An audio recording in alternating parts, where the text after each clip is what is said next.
the hammer, incus, and stapes. The eardrum enhances the vibrations it receives and transmits them to the middle ear. To three ossicles there that are connected to each other in a very special way. These are the hammer, incus, and stapes. These three ossicles are located between the eardrum and the inner ear and are connected to each other.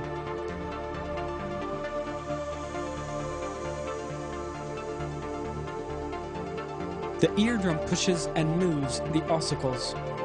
As the eardrum vibrates due to external sound signals, its vibration creates movements, thus setting up a chain reaction where the hammer pushes the incus, and the incus then pushes the stapes. These three ossicles in the middle ear move like the parts of a lever, transmitting the energy from the drum to the cochlea, another component of the auditory system.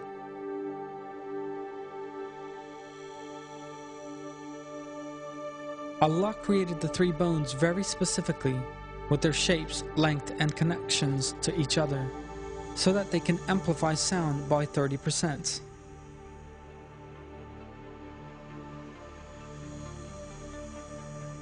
But how come the ear is not damaged by a sound wave that is amplified still further, despite being already very loud? This doesn't happen because intelligent precautionary measures are taken in the ear. The ossicles that work like a lever can also step on the brakes.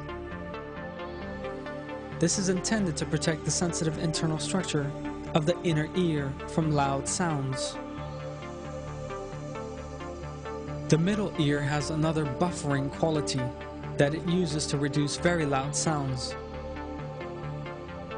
This is done by the means of the two smallest muscles in the body, which control the hammer, incus, and stapes. One of the muscles is connected to the hammer, and the other to the stapes.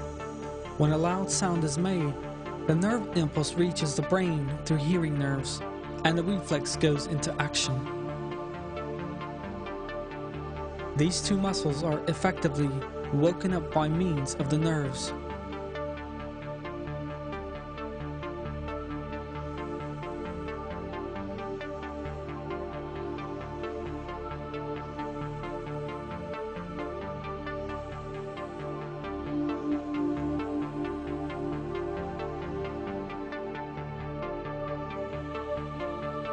As the muscles contract, the hammer and the stapes reverse the direction of the sound signal and thus step on the brakes.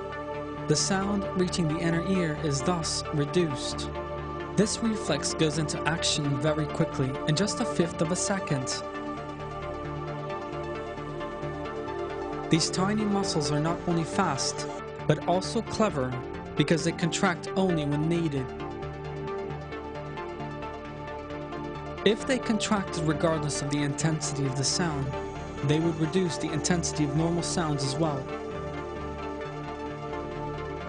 And everyone on Earth would suffer hearing difficulties. Let's say you are in a crowded place with lots of loud noise. Since our muscles go into action, all these background noises are suppressed, and we can hear the person we are speaking to properly.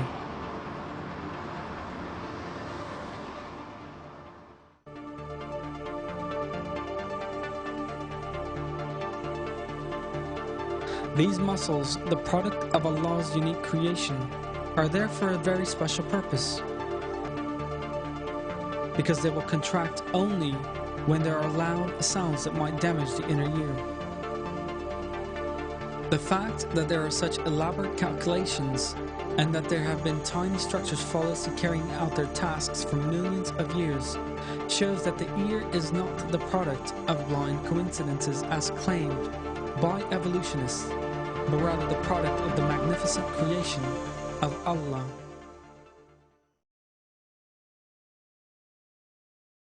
I seek refuge in Allah from the accursed Satan. He is Allah, the Creator, the Maker, the Giver of form. To him belong the most beautiful names. Everything in the heavens and the earth glorifies him. He is the Almighty, the All-Wise. The middle ear with such an amazing structure needs to maintain an important balance. Internal pressure. The pressure on both sides of the eardrum must be equal, as a rise or fall in pressure could mean impaired hearing. However, this balance is maintained with a perfect ventilation system between the middle ear and the outside world. This canal is the Eustachian tube, stretching from the middle ear to the mouth. This tube goes into action when the pressure of the air and the pressure inside the middle ear are different, and soon restores equilibrium between the two.